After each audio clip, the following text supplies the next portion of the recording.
The American Civil Liberties Union, Planned Parenthood, and other health providers are asking a judge to issue an emergency injunction stopping the new law from taking effect on Friday. But the state is fighting back to keep it in place.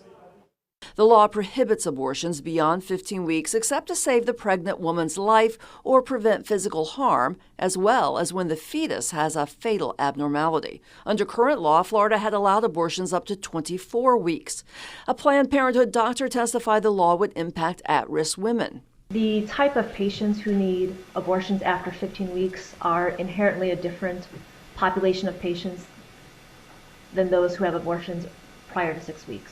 The state brought in another OB/GYN who says the new law will have a positive impact. I believe that setting an abortion limit at 15 weeks will significantly improve the safety for women undergoing abortion. I believe that there is a significant data to indicate that abortions become substantially more difficult and dangerous after the 15th week of gestation. Plaintiffs are arguing the law violates Florida's Constitution, which was amended in 1980 to give people a broad right to privacy, including abortion. The state countering abortion providers and civil rights groups don't have standing to make a claim of privacy since they are third parties. The judge trying to keep the arguments on track. I'm not here to litigate abortion. I'm here to litigate the right of privacy in Florida. I'm not here to litigate Roe versus Wade.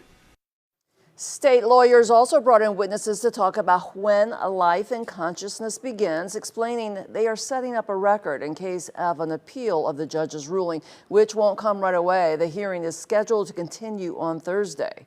In the studio, Terry Parker, WPBF 25 News.